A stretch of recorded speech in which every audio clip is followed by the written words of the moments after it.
Hey, you got those new sticky Dunlops on. Yeah, they're supposed to be pretty cool. They as sticky as they say? That's why I got them. Truth is, I just don't know. Yeah, see what you mean.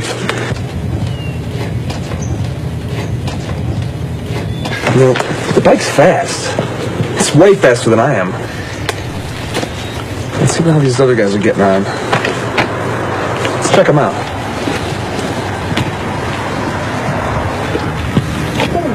Whoa. Oh, whoa. Now, this guy's brave. You can really lean it over. Hey, look at those foot pegs all ground away. Jeez. And that tire. Gosh. Can I help you, gentlemen, with something? Is this your bike? Yes, she is. Hey, how do you do something like this with a bike like that? I guess I learned a few things in my days. Yeah, I guess so. You got any advice for us? Advice? It's a very interesting topic. You brake straight up. No way, pup. Trail brake. All the time. No, bro, I'm pretty sure you're supposed to counter steer in the turns. Just get more seat time. You'll improve. No way. You got to plan out your laps. Be safe. What you do is you downshift to slow down. No. Use the brakes. No, man, it's counter steering. Body steering, man. It's body steering. You got to be smooth. One can hear a lot of advice about riding. Here. I started with this. Yeah. That's the Cornering Bible.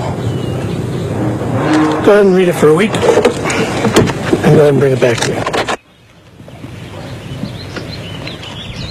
Hi, thanks. No problem. Take it easy, guys. Thanks, you too. Hey, see you around. Hi, I'm Keith Code. We hear lots of advice about how to ride. Some of it's destructive advice, some friendly advice, and some useful tips. Let's see how advice stacks up against the technology of riding. Take how to steer as an example. Most often, our first vehicle had 3 wheels, like this tricycle. Turn the bars to the right, and it goes right. Turn to the left, and it goes left. Simple. Our first ventures out on 2 wheels usually involved training wheels. Now we have a 4-wheeler. From the tricycle experiences, we instinctively turn right to go right, and it works. In the time-honoured method of training, we raise the training wheels. Now we have a recipe for disaster. We've lost 2 wheels. It's now a frighteningly unstable machine. The child expects it to steer like everything else she's ridden. Look what happens though. She steers to the right and the bike tips over to the left, just like all 2-wheeled devices. Just go for it. Even with all the bad advice, out of our sense of survival, we somehow make it work. She doesn't ever balance. But do we understand the underlying technology of it? Look at how it keeps it. All 2-wheel vehicles steer differently to 3- and 4-wheelers. To go right, you apply pressure to the right handlebar. That action initiates the turn. The bike then leans over and the front wheel turns into the turn. It's called counter steering. That's why training wheels are so confusing at first. It's counter to everything the child has learned. There you go. Hey, good job. Listen, kid, steering is simple. You just push down the inside peg, pull the bike in with your knee, push the handlebars down, and lean your body in. Oh, really? I didn't know that. It was false and misleading advice like that led me to invent the no BS or no body steering bike. Let's see if it will help us sort out the facts of steering. I've grafted an extra set of bars on this bike. The whole idea was to take the handlebars out of the equation to discover what so-called body steering really does. The extra throttle on the top bars allows the rider to maintain his speed. Even with massive shifts in body weight without any input through the handlebars, the bike only vaguely changes direction. This would never get you through the corkscrew at Laguna Seca. Foot peg weighting is another myth. Even with his entire body weight on one peg, this bike nearly veers off course, and once his course is set, the pressure has even less effect. Good advice doesn't always put the rider in real control and can prevent us from properly being able to do this. A little counter-steering with bar pressure gets the job done and puts the rider in control. Here, we have mounted a simple pointer on the tank to illustrate counter-steering. Let's take it for a ride and see what happens.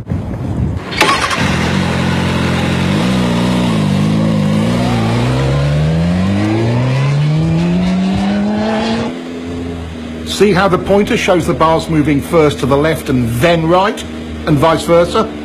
This is counter-steering. It's the only way to accurately steer a motorcycle. It really is simple. Just press on the bar and the bike responds instantly. That's all you do, and it works all the time, every time, even with only one finger.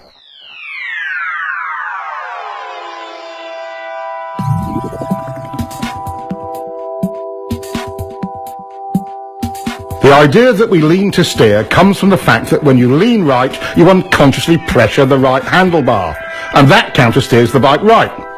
Vice versa for left turns. Lean steering is one of the myths of riding. Some believe body steering works because they can maneuver the bike with their hands off the bars. When we move our weight around on the bike, it actually creates a counter-steering action. Look at the pointer. Some riders are confused about how they steer a bike once they are in a turn. It's exactly the same. To tighten the turn, you press your inside bar. To widen your turn and bring the bike up, you press the outside bar. Counter-steering always works. Counter-steering is a piece of riding tech that will help you to improve your control in virtually every situation. Let's take a look at some other parts of riding. You guys really do have the cutting edge of bike technology, don't you? But look at the size of that rear tire. Look at the size of those brakes. I'll bet you really can haul on them if you need to, huh? And the frame is stiff enough to handle all the braking power and the grip of the tires. So how many ponies does it have? Well over 100. Mine's are on 150. They say it'll do 180. It's impressive. Guess all that cutting edge stuff can make a difference. Thanks, man.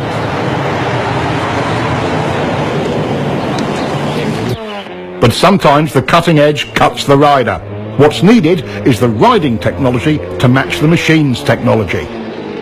After over a century of development, motorcycles are truly precision cornering machines. But that doesn't eliminate rider error. What stops most riders from being able to use all of that potential?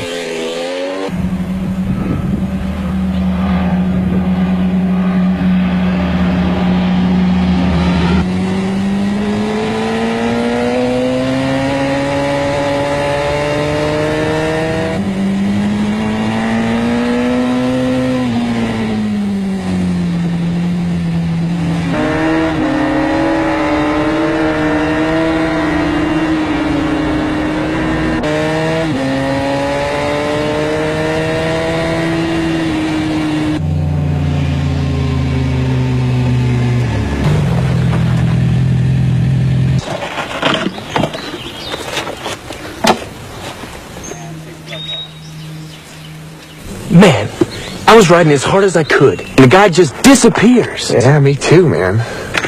Hey, is there anything in that Twist 2 book he gave us about riding harder?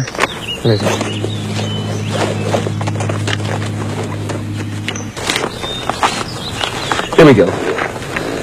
To make real improvement, riders can expect to reach a high level of technical skill, but only if they ride at 75% of their limit. Everyone agrees that in some fashion, survival reactions... Survival reaction? What's that? It's like beer? Yeah. Survival reactions, or SRs, are the ever-present barrier to riders reaching their goals. That's right. Every time I try to up the pace, I get myself into all sorts of problems. It's like I'm afraid to push my limits. But I'm not sure what I'm afraid of. It's me too. It's definitely my personal limit. I describe it more like a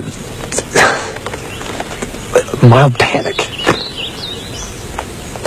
Oh, let's ride. Let's see if we can get out. Where's my key? Where's my key? What do you mean? I never took it out. It's not here. Look in the bag.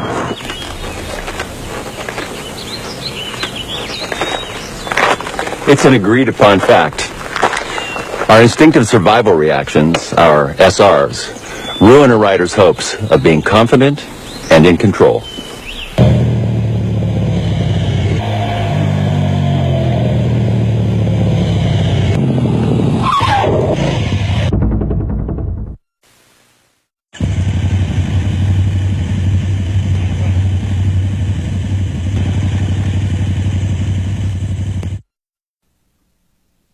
In riding, there are 8 distinct so-called survival reactions, or SRs, and we can see all of them in this one incident. Immediately, we see the rider trying to use body steering into the turn when he should have countersteered, so he starts out a little wide. If you'd known how to steer the bike, this whole thing could have been avoided. Let's get back and see what other errors were made. He gets on the gas to stabilise the bike, but chops it mid-turn. The bike stands up a bit, and that's SR number 1, chopping the gas from panic. Now he's counter-leaning against the angle of the bike. This increases bike lean angle, but doesn't tighten up the turn as he had hoped. This is another SR. Now the bike is unstable and running wide, so he tightens his grip on the bars. Our most common SR. None of this helped. He's running wide and panics. He's looking everywhere but where he should be. Around the turn. This is visual panic. He target locks on the very thing he doesn't want to hit. An SR? You bet. In a panic, we go where we look. He's steering directly towards the log where his attention is locked. SR number 6. With his attention tunnelling down, he cannot steer effectively and becomes frozen on the bars. Yes, SR number 7. He can't turn, so he jumps on the brakes. Our 8th SR. His lazy steering started the whole mess, but when he chopped the throttle off, it got worse. First, let's take a look at throttle control and how it works.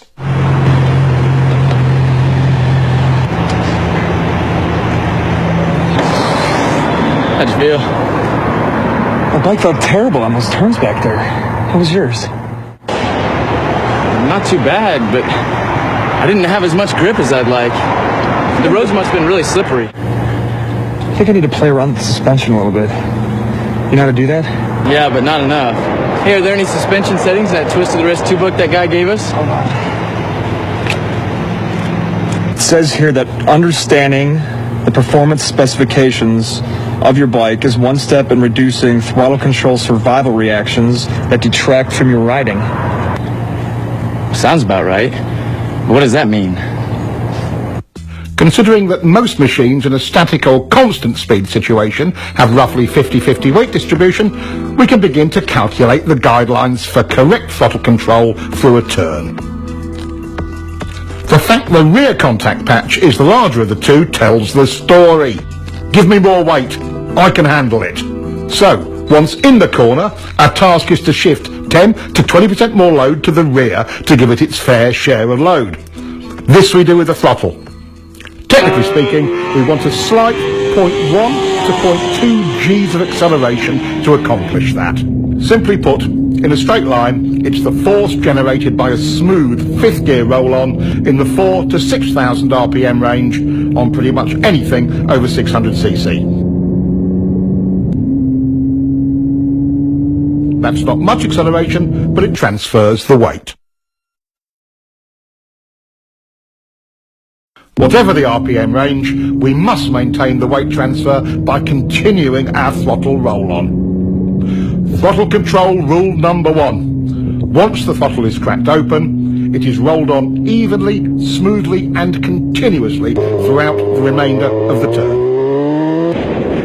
This is not just a racing technique. It applies to all corners on all motorcycles.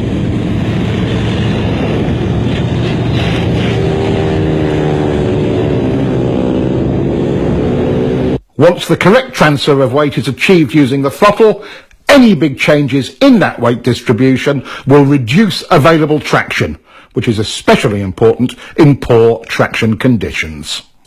Once the bike is fully leaned over, violating rule number 1 with poor throttle control will underweight or overweight that particular tyre bike combination. Here again, even in poor traction conditions, good throttle control gives maximum stability and grip. Slides aren't the only negative result from rolling the throttle on and off.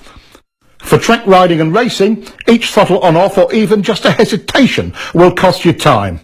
At least 1/10 of a second, about a bike length, in a slow to medium speed turn.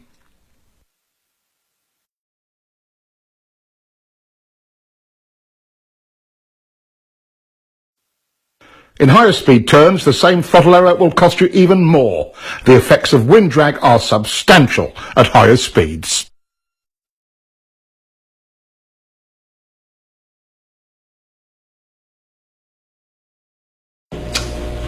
If the surface is slippery, do you want to overload the front or rear tires? No! Correct. If you're rough or inconsistent with your throttle control, will it reduce traction? Yes! Exactly. If you have good throttle control, will the weight be distributed properly on both the front and rear tire? Yes! Exactly. Now, what is throttle control rule number 1? Once the throttle is cracked open, it is rolled on evenly, smoothly, and constantly throughout the remainder of the turn. Good. Now, repeat that to yourself 1,000 times. Once the throttle is cracked open, it is rolled. This rider is late on the gas and gets very hard sudden acceleration out of the turn. This rider is trying for good throttle control and has nice clean roll on, not the same fierce acceleration as the first guy. But what is the actual result in exit speed? Let's look at the radar. A huge difference. There are 2 circumstances under which you may violate throttle control rule number 1. Let's take the point where you are bringing the bike up for the drive out of the corner as the first one. As the bike is brought up towards vertical, we can be more aggressive with the throttle. At some point, you can pin it. Coordinating your throttle roll-on with bringing up the bike is how to maximize your drive off of any corner on any size bike.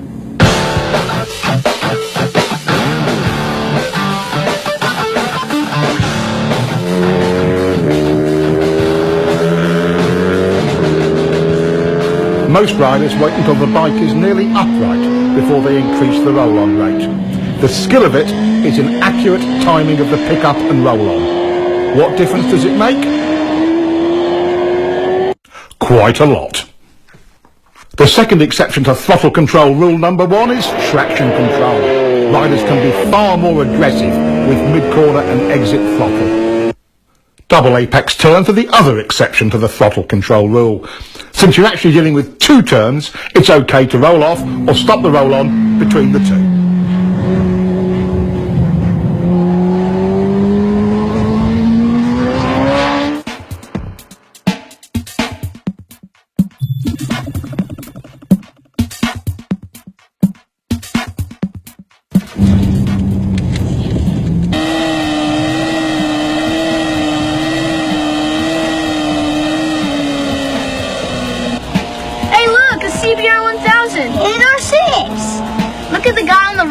He's not smooth with the gas. I bet his wrist hurt.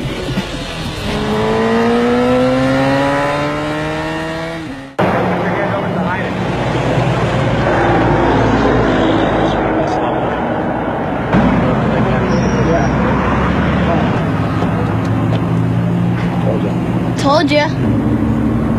What are you looking at, kid? Your tires. What do you kids know about riding? Once the throttle is cracked open, it is rolled on evenly, smoothly, and constantly throughout the remainder of the turn. How long have you guys been riding? About 3 months. Have you guys ever been at a riding school? No, but we got this book this guy gave us. Yeah, just keep reading it. Come on, boys. It's time to go.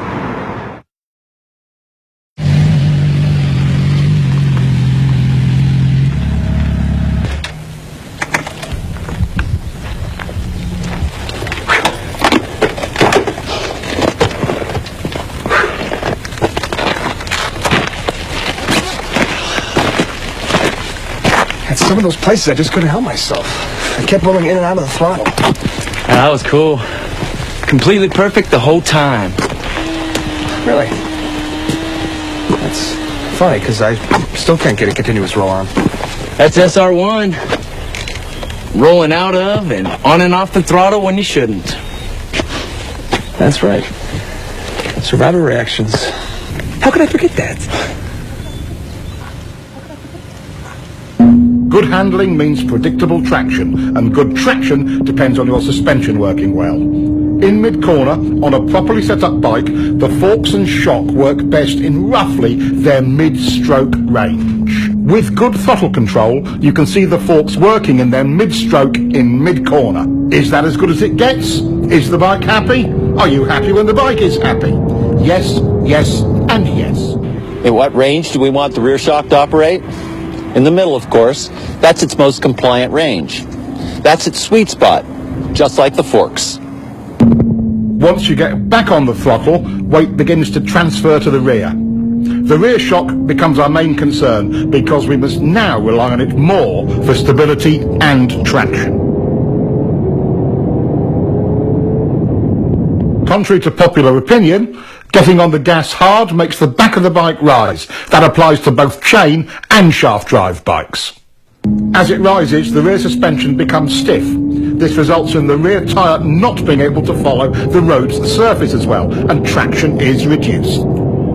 This becomes abundantly clear when we look at front wheel speed compared to rear wheel speed on a straight. There is quite a bit of tyre slippage, and look at the rear suspension's position. Nearly topped out. Again, it isn't working well. With good throttle control, we get what the bike is designed to deliver: working suspension and optimum traction. Another downside of survival reaction number 1, chopping the throttle, is reduced ground clearance. Not only does the front compress, so does the rear, which further reduces your clearance. Perfect examples. When the rider is hard on the brakes, the front end wheel feels heavy under braking upward. Check it out.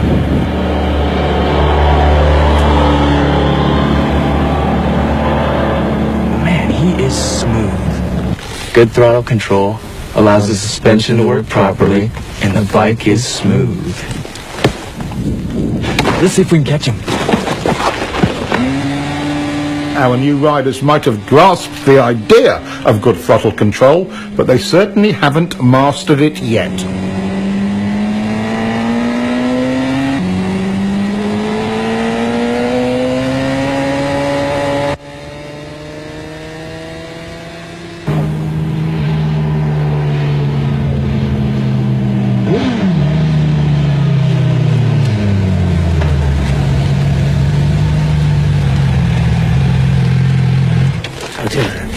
Bye.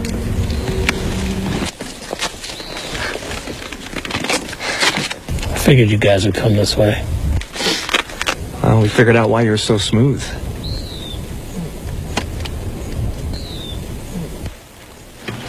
They've got it.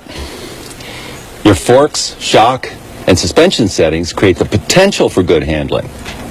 Your throttle control brings that potential into reality. Good throttle control has a major impact on slides. In controlled slides like these, good throttle control maintains stability. In unwanted or unexpected slides, chopping it makes it worse. Watch this. Good throttle control in reverse can save you from the high side. His smooth roll-off works much better. Practice your roll-off as often as your roll-on. When the time comes, it could make all the difference. Without getting into anything really nasty, like oil on the road, what are the usual conditions that activate our off-the-gas SRs? How about some of these? Water and sand are two big concerns for most riders. While you must not be aggressive with the throttle in situations like this, you certainly don't want to chop it either. What is your best bet if it's really slippery? Well, pick it up as best you can. The less lean angle, the better.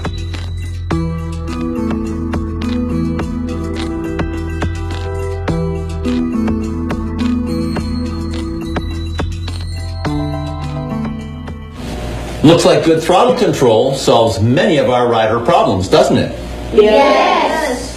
There are many factors that affect what line a rider may take through a turn, and we'll explore that later. The point we want to make now is this: no matter what line you take, high, low, middle, whatever, good throttle control is the gauge by which you can judge it. Riders are often confused about why the bike initially stands up and runs wide when they get off the gas mid-turn.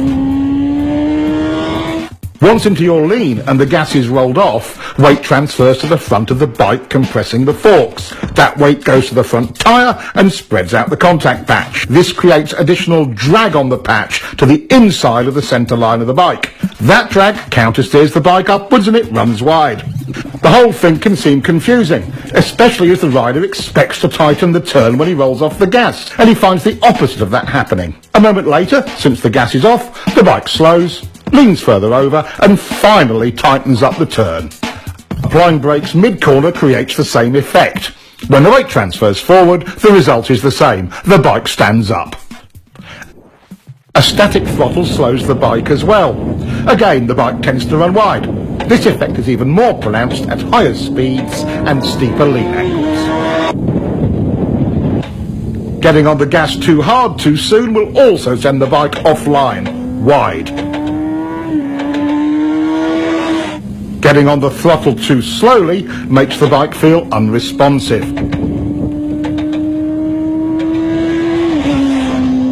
As we see here, with good throttle control, the bike looks and feels stable on its line and leaves the corner faster. Getting the feel for how much throttle the bike wants and needs to be stable and have good traction and hold its line is the art of good throttle control. There are choices in lines, but the good ones follow the throttle control rule. Jeez, I'm running wide on the exit almost every time, and I'm following the throttle control rule.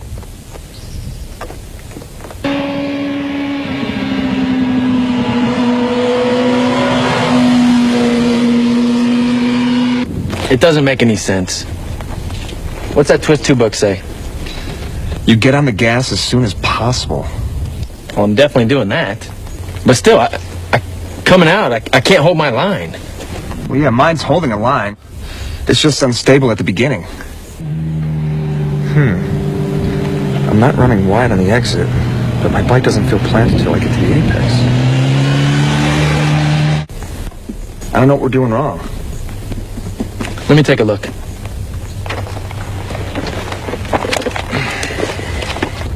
Aha, here we go. To meet the throttle control standard, steering is completed before you get it on. This doesn't mean at the apex, right before, or just after, or at any particular part of the turn. It means as soon as possible once the steering is completed. I never thought of that. See, I was told you have to wait until you get to the apex. I've been scared to get it on before that. Let's look at all 6 of the off-the-gas results and see why it's so important to follow the throttle control rule and get back to the gas as soon as possible once the bike is turned. Weight transfers forward, changing our available traction. We've lost our suspension's mid-stroke sweet spot. The bike will tend to overreact to rough pavement and can become a bit twitchy. By creating some instability, the bike initially tends to run wide.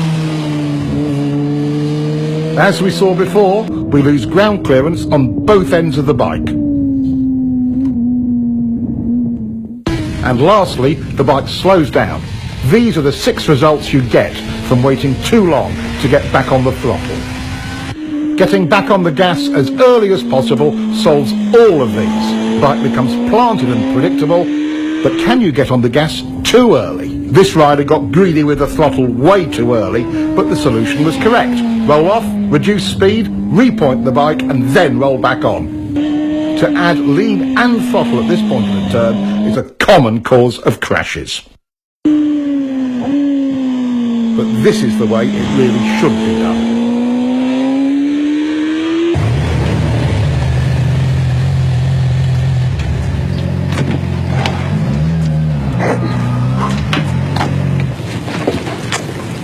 Hey, no more chicken strips. Yeah. I guess we both have a better understanding of throttle control. And we're more confident in the level of grip.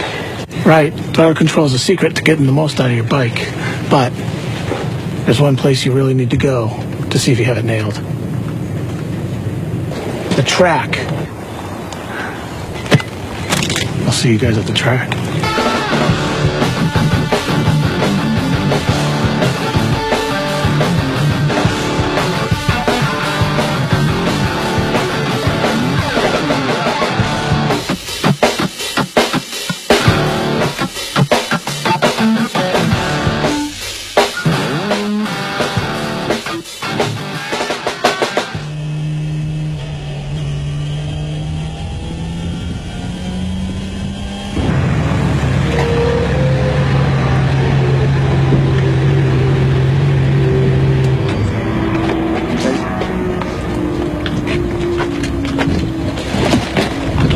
I stayed with you all the way to that fast turn. Man, you just pulled away like a train.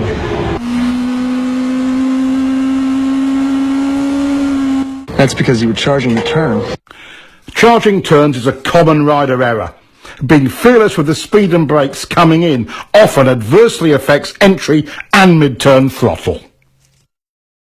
That was a mistake.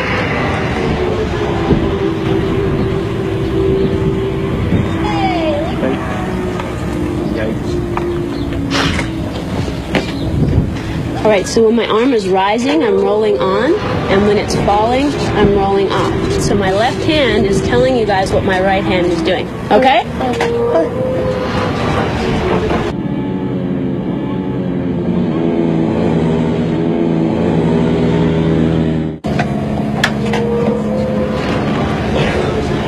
I got it on that first turn. But that double apex.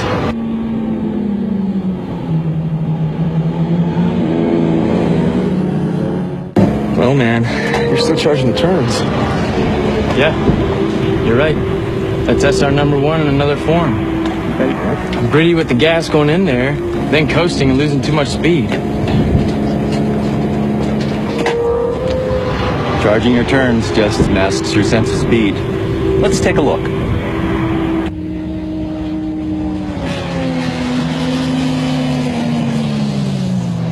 Charging any turn tends to narrow our field of view. When we lose our reference points, it affects our sense of speed. This is one of our SRs. Our new rider is still charging corners and chopping the gas. That will cost him turn entry speed and a clean early roll-on.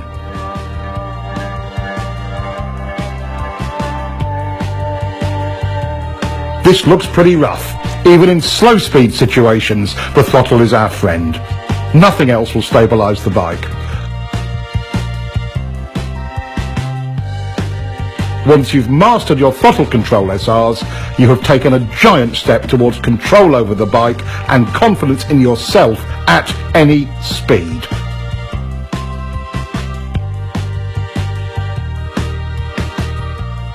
Understanding your bike's needs and wants is important. You don't have to be world champion to see throttle control optimizes your bike's suspension, smooths out rough surfaces, helps you hold your line, and optimizes traction in practically every situation.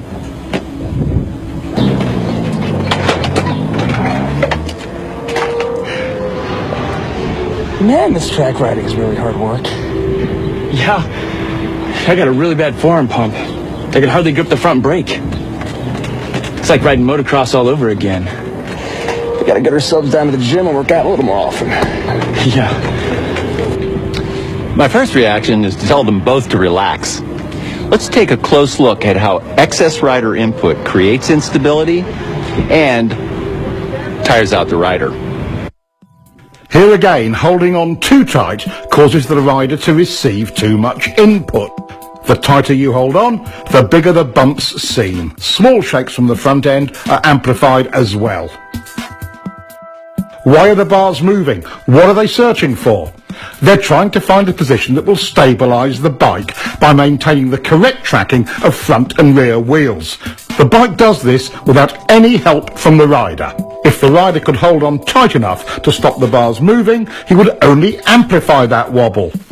The force he puts into the bars creates resistance and a ploughing effect at the front tyre's contact patch. Now the back of the bike wants to rotate around that resistance and the wobble becomes even worse. Setting a wheelie down crooked is an extreme example of this.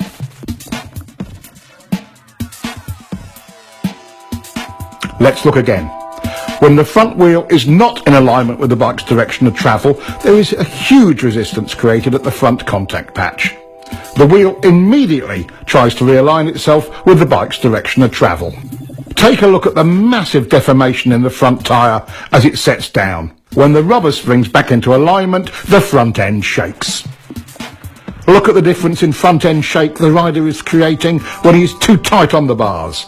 Being stable on the bike but loose on the bars reduces bike twitch.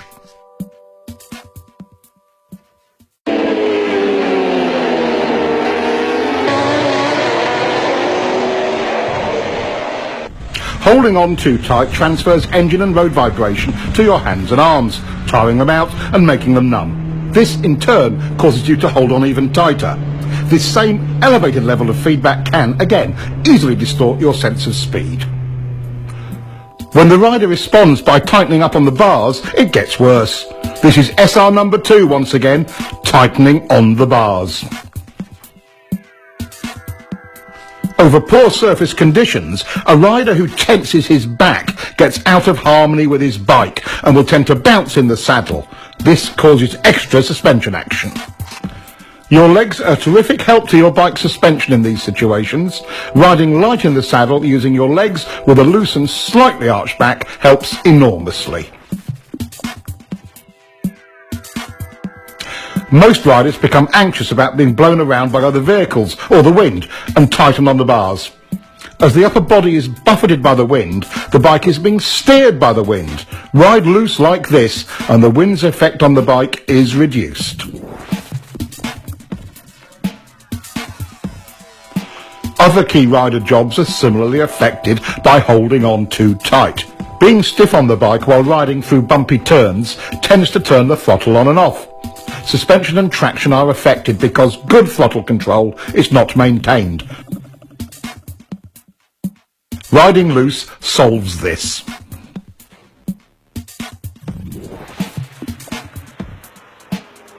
Riding rigidly can shake your helmet and blur your vision. The more you try to brace yourself and hold your head still, the more it shakes. This can even make your neck sore. Limber and loose is smooth. Do you ever find yourself making steering corrections while in the corner?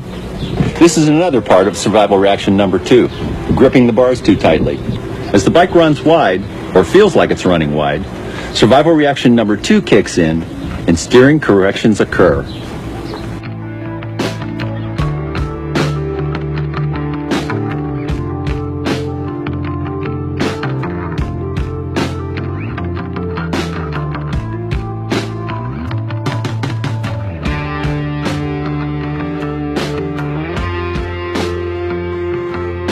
This all makes the bike more unstable and it runs wide in the corner.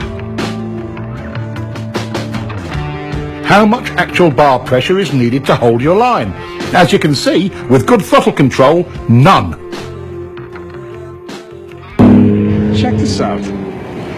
I'm not helping the bike at all by holding on. The tighter I get on the bars, the worse it gets. I don't need to go to the gym to hold on tighter. I need to lighten my grip on the bars. I had it all backwards. Like most avid cornering enthusiasts, you've tried to hang off. There are several key elements we'll cover on this. First, when do you hang off? One of the more common beginner errors is moving over into a hang-off position right at the turning point. Notice the bike wiggling? The rule of thumb is to pre-position your hips just before you roll off the gas. This method will reduce problems from unwanted handlebar and body inputs. The second novice knee-jogger error is hanging off too far. Enough is helpful, too much is awkward and does more harm than good. Notice how stiff the rider is when off too far. One cheek off the seat is enough. These two simple rules will get you started. Hang off early and not too far. The opposite of hanging off is crossed up. This reduces control, exaggerates lean angle and makes the rider twisted and tight on the bike. With a hung-off body position, control improves. Lean angle is decreased and the rider is in alignment with his bike and relaxed. Compare the two. With the speed and line almost identical, look at the difference in exit lean angle.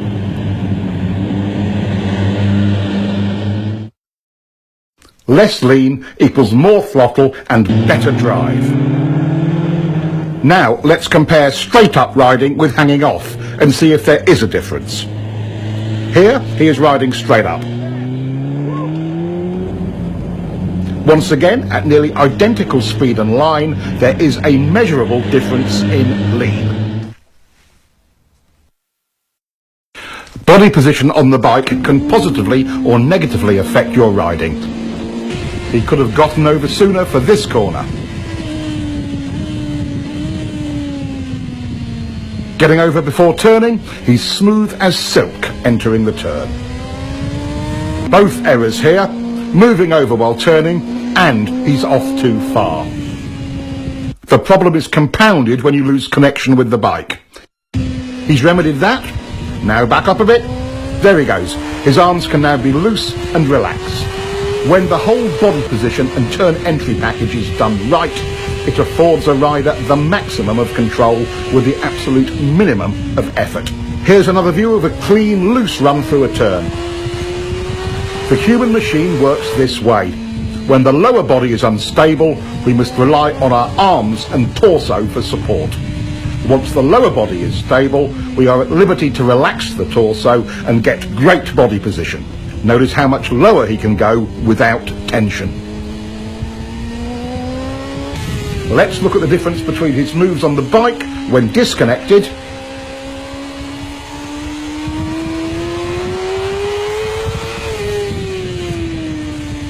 and compare that to locked onto the bike firmly. Much more relaxed and in control.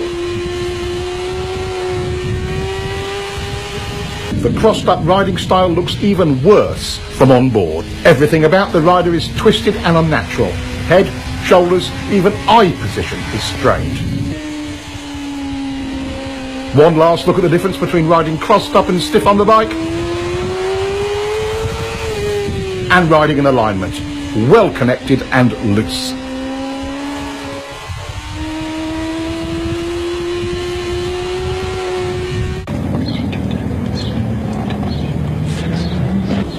It's easy to see how we can create instability with the bike. What design features do sport and sport touring bikes have to help prevent that? Why do sport bikes even look the way they do? High-backed seats anchor the rider more firmly, reducing the need to hang on by grabbing the bars too tightly.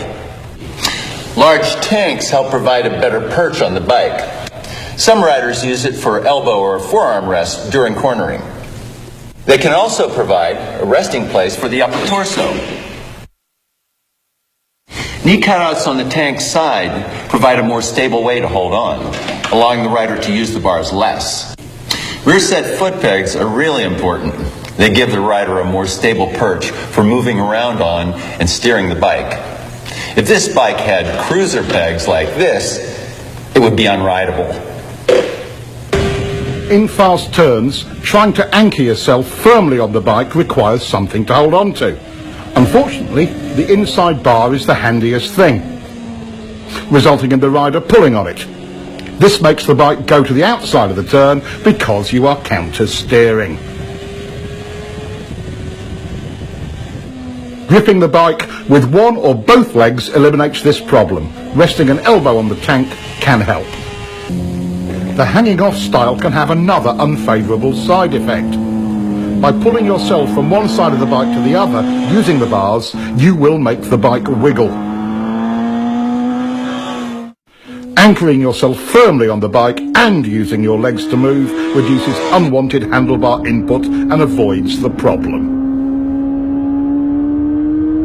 Is a motorcycle truly out of control when it's sliding?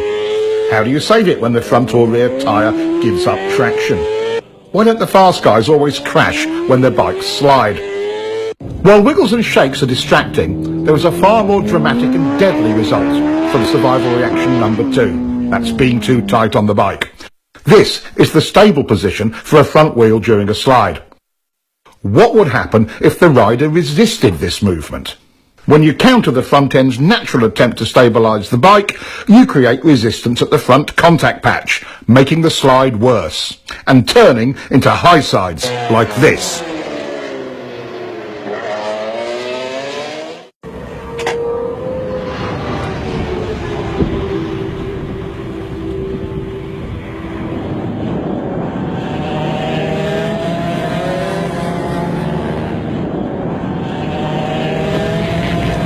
My rear tire must have gone off.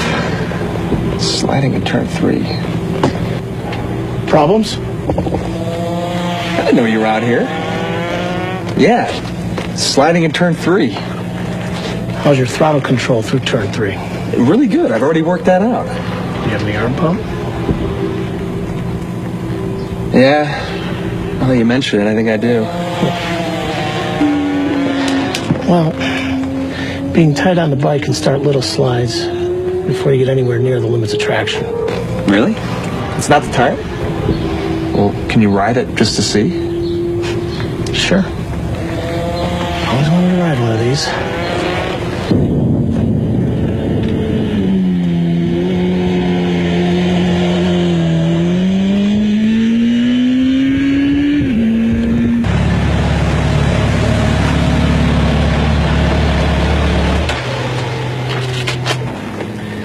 So how was it? Oh, the bike's great. Thanks for the ride. Oh yeah, your tire's fine. I guess I'm making it slide then, huh? SR number 2 strikes again. I'm just too tight on the bars. Try it again. I'll follow you. Really? Thanks.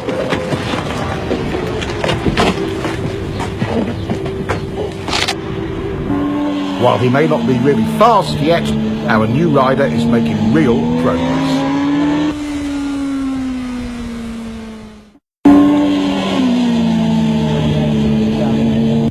The 3 most common reasons for front end slides are 1, over-braking going into turns.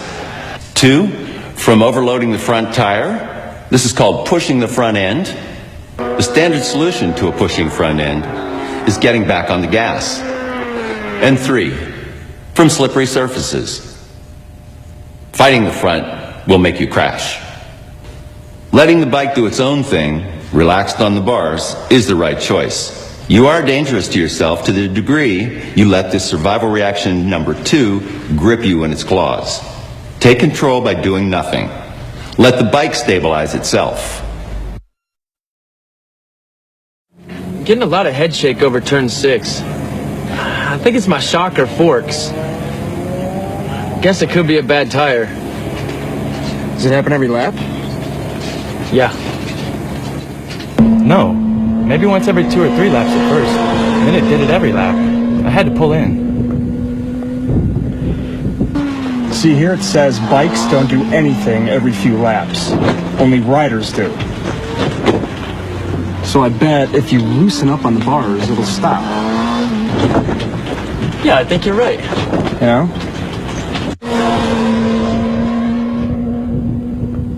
We can contribute to or detract from the bike's inherent stability by understanding its demands and eliminating any unwanted or unneeded inputs.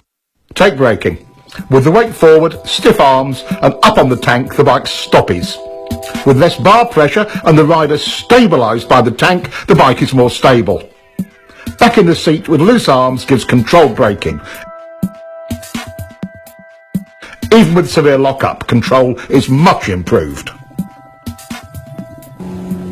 An all too common error is twisting to the inside of the bike. He's trying to gain stability but creates tension. Even if you don't hang off the bike, stabilising your body is still important. Gripping the tank with one or both of your knees as you go into and through the turn is simple and efficient. The more firmly you anchor yourself, the easier it is to relax your torso and arms. For mid-corner, suspension is set up for a given amount of weight fore and aft. The bike cannot compensate for you moving around on it. As we've covered already, get into your fore and aft position on the seat early and stay there.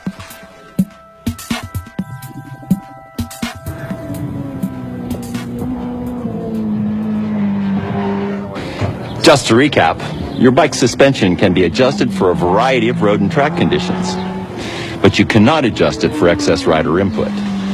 By being loose, the rider allows the bike's suspension to perform at its best. The main points of rider input are: hanging off too late creates instability. Get over early. Hanging off too far creates instability as well. Being disconnected on the bike looks like this. Locked on is better. Twisted on the bike. Going with the bike. The seat provides stability, and so does the tank.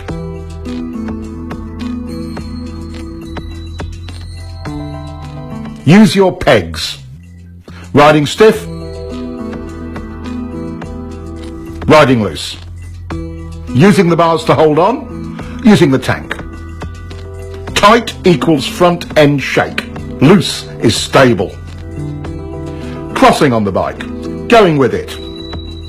Tight, it slides. Loose, it recovers. Acceleration head shake, acceleration stability. Braking instability. Locked on in the seat gives good braking stability. Yep. All those things have happened to me. Yeah, you should just let the bike do the work. I'm causing my own handling problems and making myself tired. Stabilising the bike is the rider's goal in any corner. Throttle error or entering a corner too fast are two of our known enemies in getting that result. But perhaps the most important of all is your line through the turn. Having a poor line through any corner makes the rider's job of stabilising the bike with good throttle control all but impossible. We've already explored counter-steering and know it gives us effective and precise control of the bike's direction. But there are three underlying principles to steering that you must understand. There are three tools we use for executing our line. 1, where you begin the turn.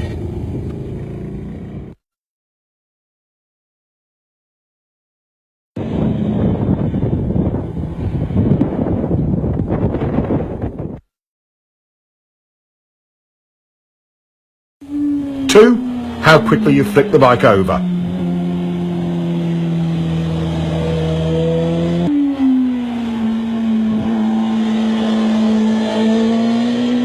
3, how far you lean it. Let's investigate the first one, where you start the turn, and see how it can affect your cornering.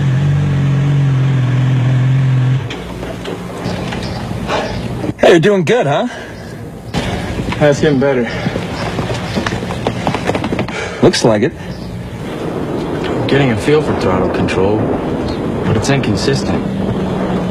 One lap I'm good, the next I'm stalled on the gas in the same turn. I know what you mean. My line changes from lap to lap, so I don't always have the confidence to keep rolling it on.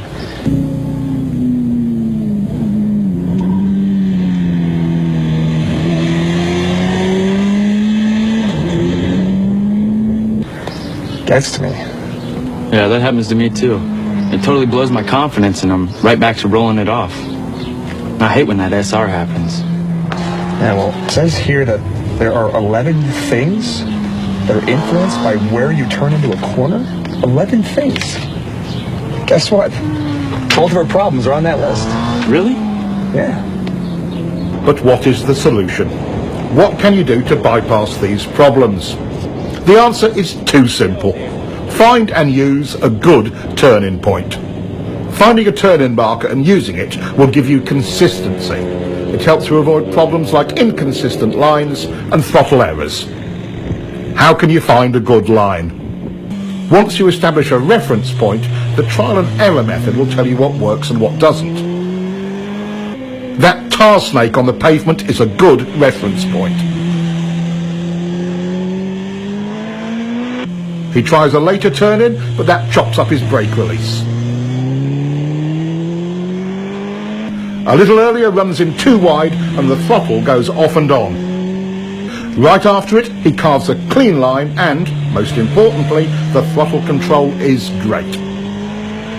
Let's look at some cornering theory. What kind of line would allow you to get back on the gas most easily for good throttle control throughout the corner? One that starts here? No. Good. One that starts here? No. All right. How about this one? Starts here? Yes. Good. There are actually 11 ways your turn entry position or your turn-in point affects how you corner. First, let's look at your overall corner speed. He's taking an early turn-in, resulting in an inside line. It's plenty fast coming in, but slower mid-turn and exit. Turning in later, trying to straighten out the turn, allowed him to get back on the gas earlier. Your entry point has a huge effect on overall corner speed. While the low inside entry had a high approach speed, it was slower mid-corner and exit.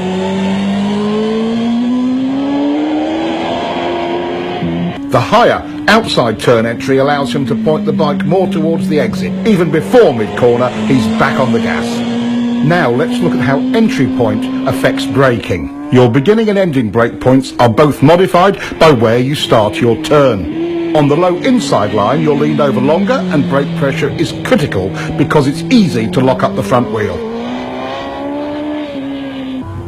On the later turn entry, it's easier and safer because more braking is done with less lean angle, and it most often is completed earlier, allowing the rider to get back on the gas. This is a huge difference.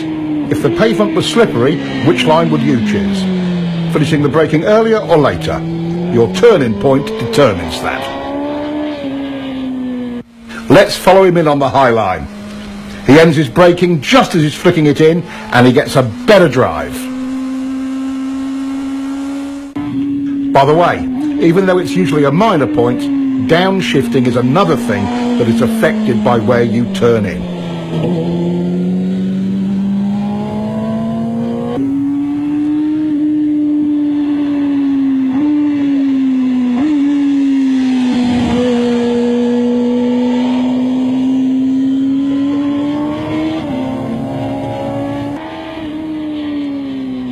Of the key tools of turning, one is how quickly you can get the bike over.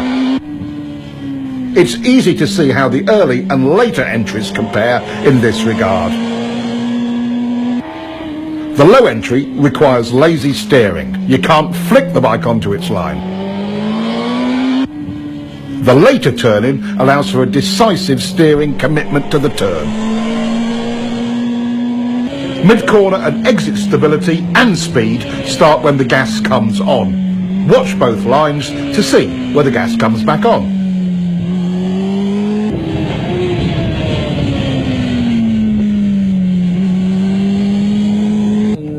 Our later entry rider was able to get back on the gas 37 feet earlier. That's 5 bike lengths. Earlier on the gas means stability through more of the corner. Your turning position has an enormous effect on that. That's 6 points so far. A good drive off the turn is number 7. Low line entry checks your drive because number 8 on the list, lean angle, also comes into play. You were leaned over further and longer from a low line entry.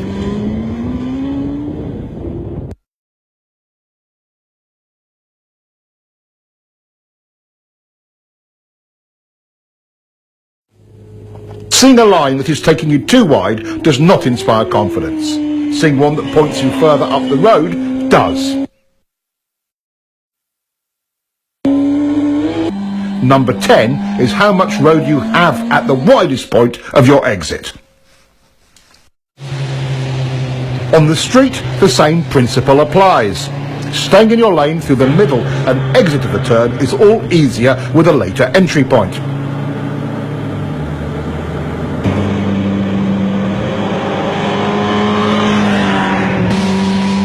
This helps reduce panic and provides riders with a greater margin of error in regard to oncoming traffic. The 11th and final aspect that is affected by our turn point is mid-corner lean angle correction. While they may seem like a fact of life, they're a common rider error that results from this same tech point, early turn entry.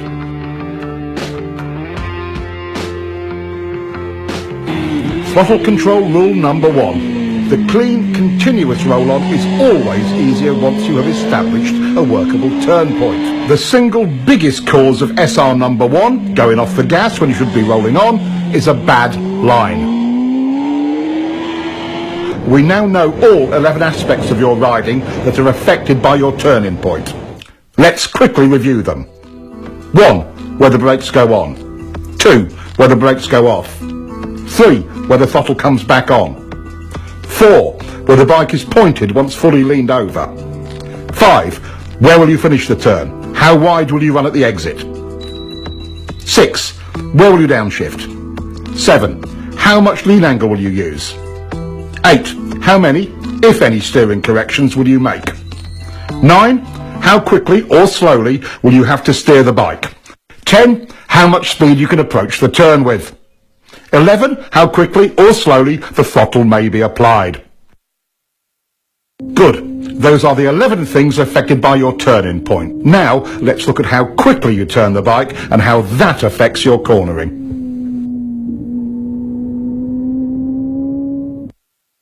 How quickly do you need to turn? Not very quick in this situation. It would be silly to quick flick the bike when you don't need to.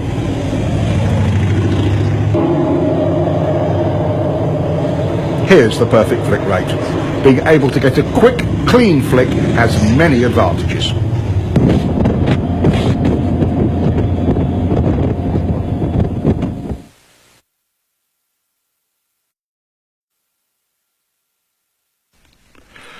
How does the rate you flick the bike affect your line in any series of corners, like these S's?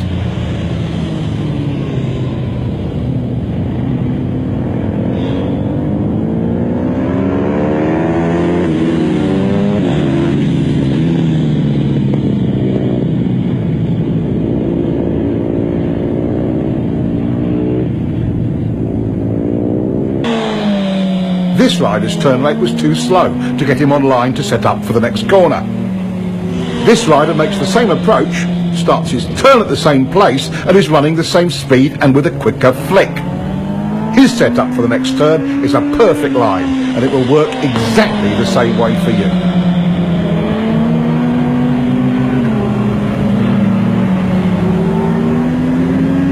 Once you begin your turn, where do the cornering forces start to push you? Outside or wide in the turn. Exactly. If this is your intended line, and you're lazy bringing the bike over, where will you go? Outside or wide in the turn. So, if you flick the bike a little quicker, would it get on that line? Yes! Class, you are brilliant today.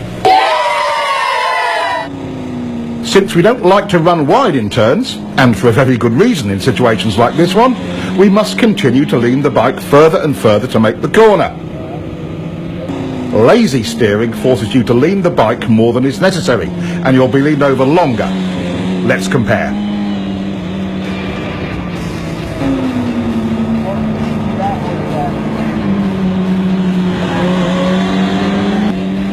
The quicker flick brings the bike onto the desired line. No extra lean needed. Look how much space he has on the outside of the turn. That would come in handy on the street, in an emergency, or on the track for speed.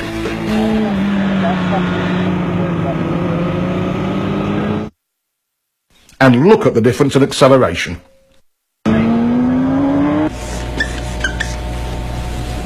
What are the immediate benefits of getting the bike turned quicker? More control. Yes, that's true. But why do we have more control and confidence? Earlier in the gas, better throttle control. And better traction. It's not leaned over as long. More choices on your lines. You get on your line earlier. Less lean angle. I think you've got it.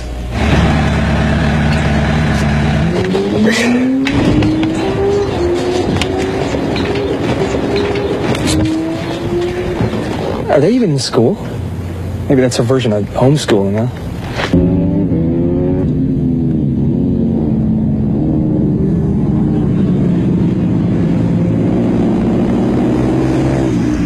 I wish my mom had taken me to the track when I was 10. I'd be a world champion now. Yeah, you're right. The approach speed and turning point for both riders was very similar. So what was the key difference that got this one through and put this one in the dirt? Let's look again. At this lazy steering rate, even if he leaned it over further, the results would have been the same, or worse. The simple solution is flicking the bike quick enough to make the line. Now, what will happen when they increase their turn entry speed? His results will just get worse. With a higher entry speed than before, this rider still makes his line. It's quite simple. In turns like this, as the speed increases, so must your flick rate. The route to confidence with turn entry speed is nothing more or less than faith in your own ability to get the bike turned quick enough. Okay, we want to be able to turn the bike as quickly as possible for lots of reasons, like accident avoidance, to not run wide in turns or off the road, avoiding being late on the gas and adding excess lean angle.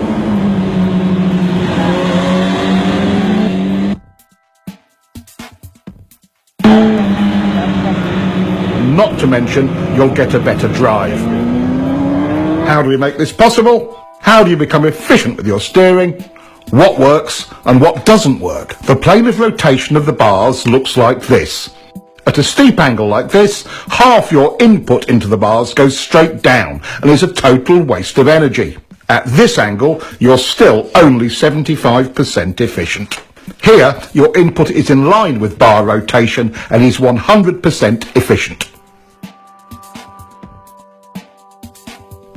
This is another great example of how understanding the technology puts you in full control. A simple experiment will tell you if what I say is true or not. Get forward on the bike and position yourself directly over the bars and try to push the bike down into a lean. A lot of effort, but not much happens. All motorcycles work this same way. It's the horizontal rotation of the bars that gets the job done. A huge part of rider confidence is knowing you can quickly turn when you want to or need to. It's not about the kind of bike you ride, it's all about control. Some say flicking the bike too quickly is dangerous or makes the bike unstable. But done correctly, it is clean, smooth and efficient. Any questions about flicking your bike? When can't you lean the bike over quickly? Okay, let's figure it out. Could you quick flick your bike if the pavement were wet or slippery? No! Could you quick flick on a cold tire or cold pavement? No! Could you quick flick with a handful of front brake? No! Could you quick flick with a tire that was brand new or not scrubbed in? No! You, could you quick flick with totally worn out tires? No! Do you need to quick flick your bike at low speeds? No! Now, do you get the idea? Yes! Our two new riders have come a long way towards understanding how the bike steers and where to turn it. Their confidence to lean the bike more is a direct result of that. Riders who understand this both look and feel in control of their bikes.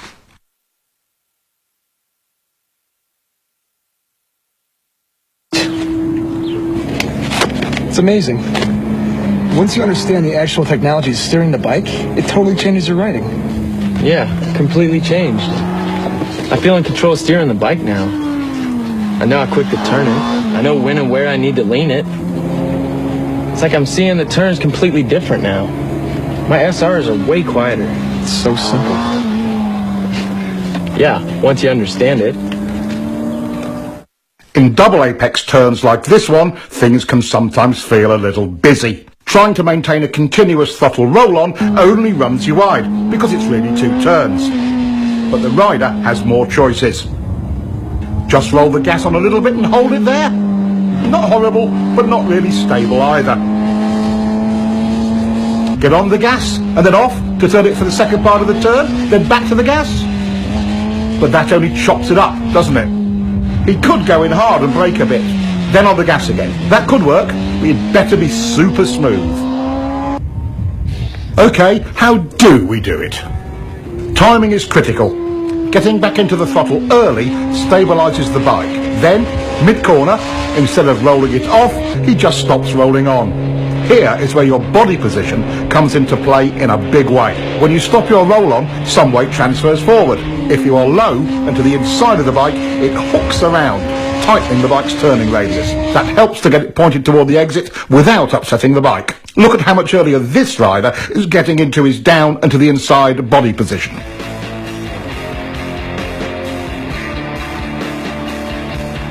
Here we see an average hang-off position.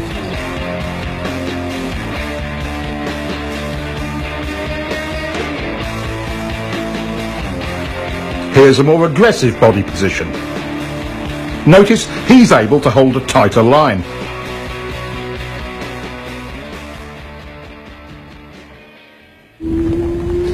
Now that's the hook turn technique, and can work in almost any cornering situation. On the road, this technique can be used quite effectively if you find yourself running wide in a turn.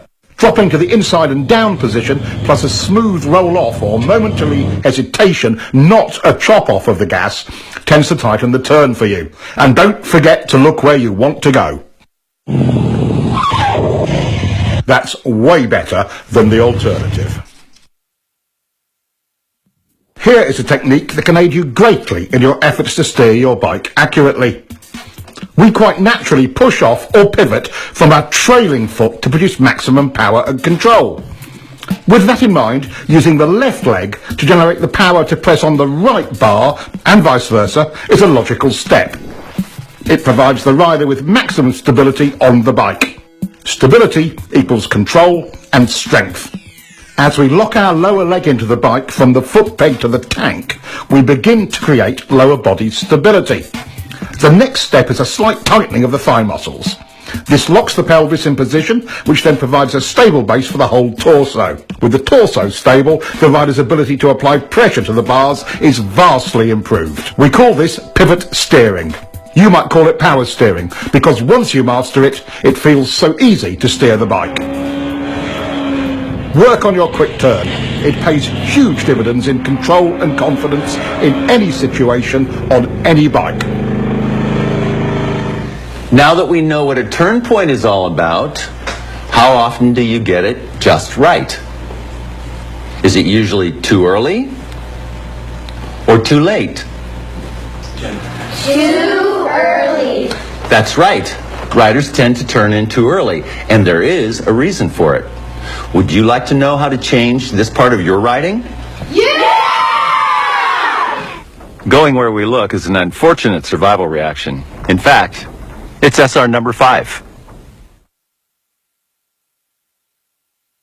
For example, if this rider looks at the inside of his next turn, he will go there.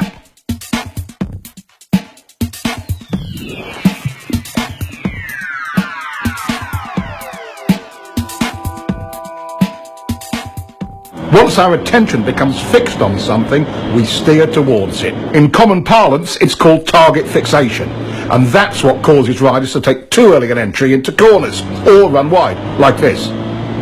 We already know what the results of turning in too early are.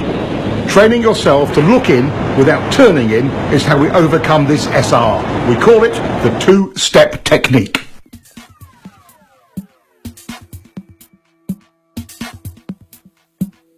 It's also the key to finding a line that doesn't take you in too early, even on unfamiliar roads. Your first step is to estimate a turning point on the road ahead.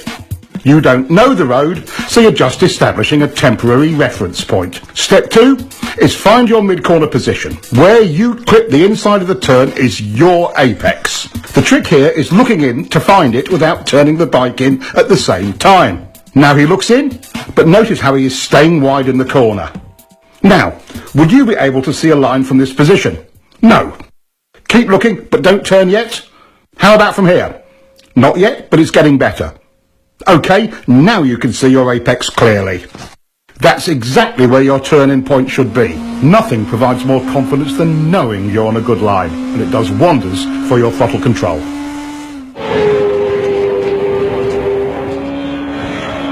Hey, you're really starting to get that bike turned.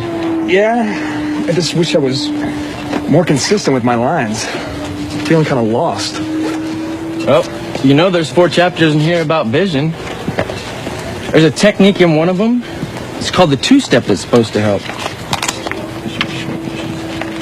Two-step. Let's take a look and see if we can sort out his inconsistent lines. He ran pretty wide on that pass. Let's see how he is timing his look in and turn in. Big mistake. He's looking and turning. Now he's not running as wide, but it's another different line.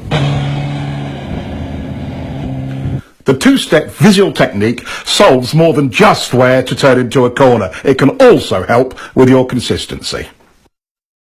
In the end, your lines will only be as accurate and consistent as your visual skills. Knowing exactly where you want the bike to go before entering, using the two-step technique handles that.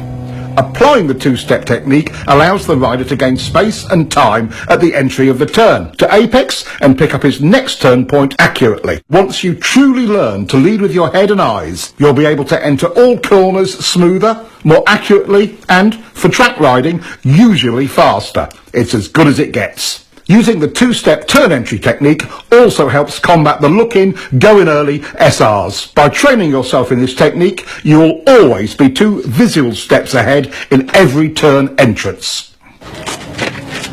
Wow, what a great technique. I don't feel rushed to the turn point. I mean, at all. No, me neither. Hey, that two-step works. Hard braking can be both confusing and terrifying. No other control action on the bike can produce such dramatic results with so little effort. Most riders' survival reactions run wild under heavy braking. Brake technology has come a long way.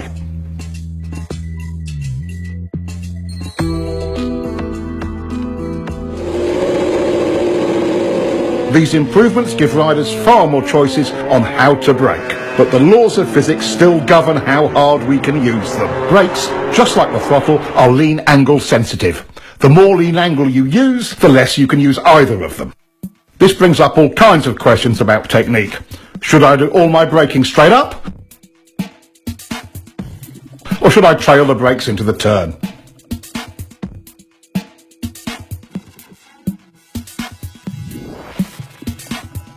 Should I brake easy at first and hard at the end, or the other way round?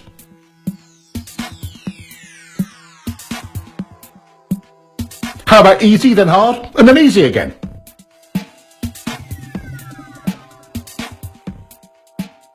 While braking, it's easy to lose sight of the real goal. Getting your turn entry speed perfect is that goal. With that in mind, which brake pressure sequence is best? Turn entry speed errors are easiest to make when you are hard on the brakes towards the end of braking.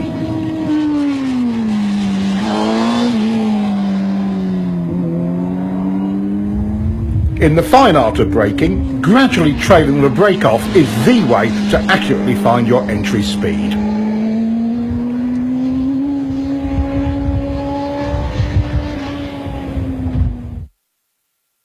Straight up or trail braking, it's the exact same problem. Maintain control of your entry speed.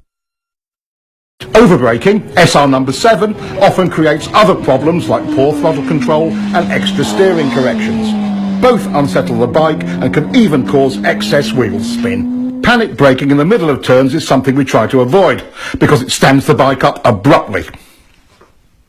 Unconsciously, we apply pressure to the bars to maintain our line. That additional input is one of the primary reasons for trail braking crashes.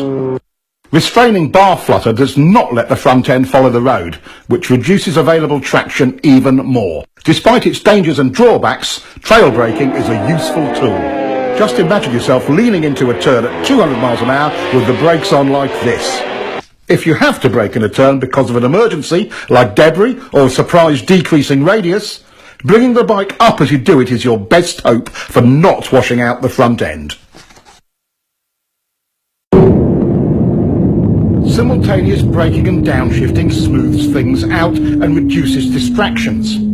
This helps you get your turn entry speed right. Watch the timing of the clutch and throttle action in slow motion.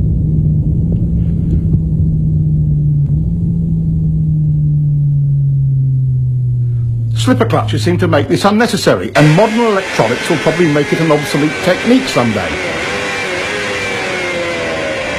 Too bad. It's quite fun when you get it right the old-fashioned way. Riders come up with all sorts of strange variations to solve braking and downshifting. He's downshifting first and braking later. That's unnecessary engine abuse. Use the brake first. Pads are cheap, engines are expensive. Some just downshift and don't bother to use the brakes at all. In some situations, when brakes aren't needed, that's okay. But again, pads are cheap. Letting the clutch out slowly seems to solve it for some riders, but that's just extra wear and tear on the clutch and drivetrain.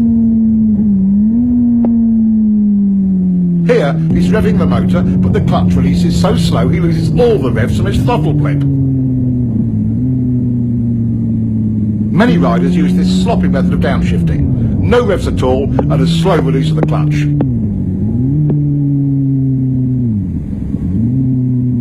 Getting too big a throttle blip over-revs the motor and causes the bike to surge forward with each gear change. Another common error is over-revving and varying the brake lever pressure from the exaggerated wrist movement. This is choppy and causes the bike to pogo.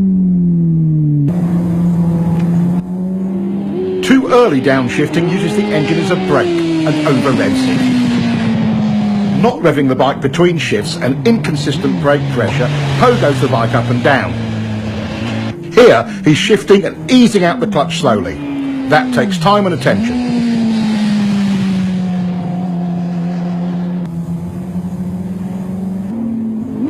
He's revving it, but too high and still on and off the brake lever, pogoing the bike. Making clean downshifts and maintaining control of the brake lever throughout will help. Letting your fingers slide over the brake lever while you control the pressure works really well. Downshifting without the clutch is another way of handling it. Careful timing of the throttle blip and the gear lever makes it surprisingly easy and smooth, with or without a slipper clutch. It may take some practice to make them perfectly smooth.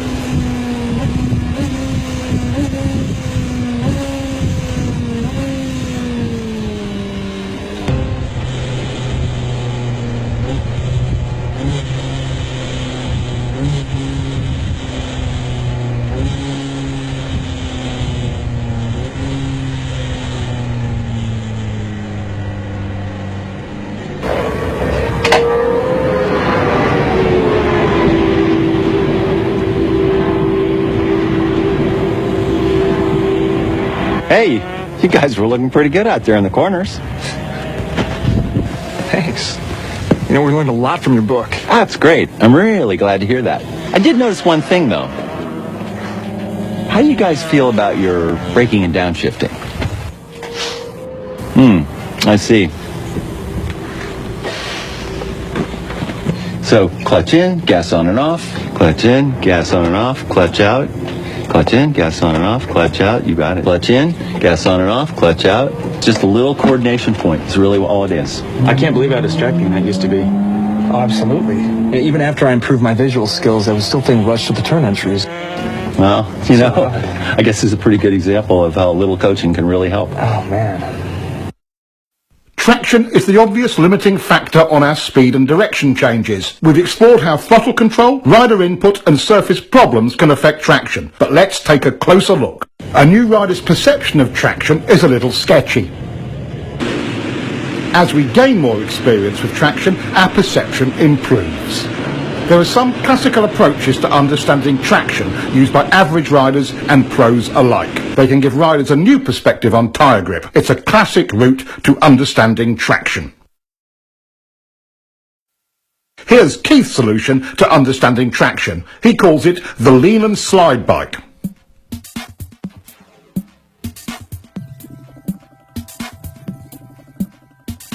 About this time, most riders would chop the gas in panic.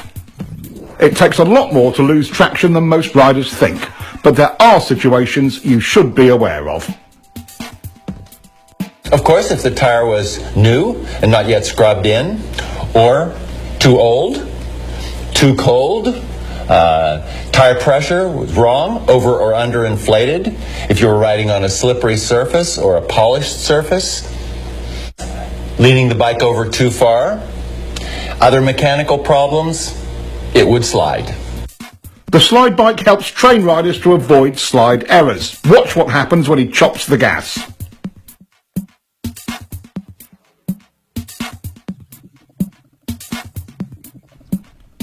As we've already seen, when rolled off, not chopped, it is far less violent.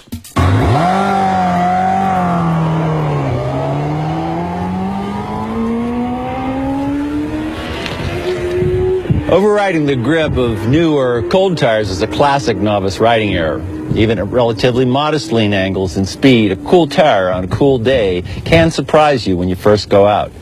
It doesn't take much to slide. Tire grip and temperature are proportional.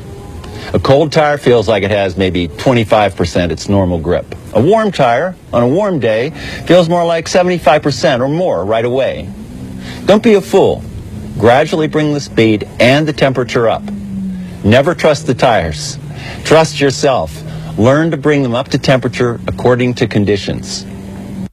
In generally good conditions, as we have here, modern tyres deliver excellent traction. Good throttle control is the foundation that allows a rider to explore the limits of traction. Even with good throttle control, a small slide can start or get out of hand when the rider is tense. The rider's ability to be comfortable with traction limits depends upon having the key elements of throttle control, rider input and visual skill.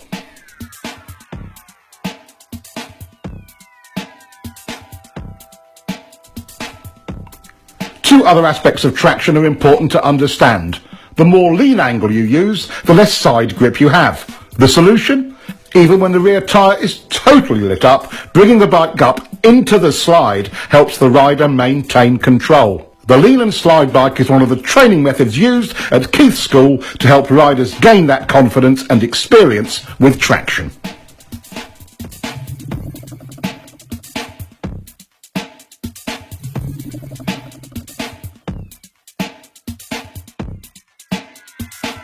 All 7 factors, visual skills, steering, turn points, line, rider input, lean angle and picking up the bike must be under the rider's control for him to be confident with the throttle and with traction. New technology is great, but even with traction control and modern electronics, the rider has to work his way up to using it. Being in control of these 7 factors is the quickest and easiest route to confidence. I'm so stoked. This twist tube glove really helped my riding out. Totally. Feels like I'm making improvements every ride I take. It's as if there's no limits. You know, I see more ways to apply this information every time I read this. I wonder how good we could actually get. Oh, hey, Will. How you doing? Hey. You both look pretty good out there. Thanks.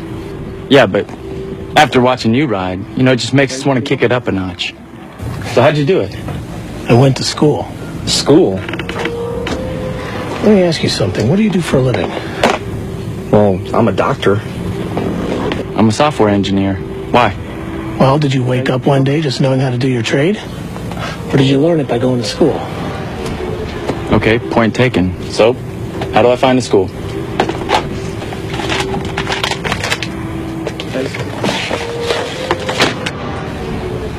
Is this where you went? That is where I went. California Superbike School. Really? Best training you'll ever get. See you, Will.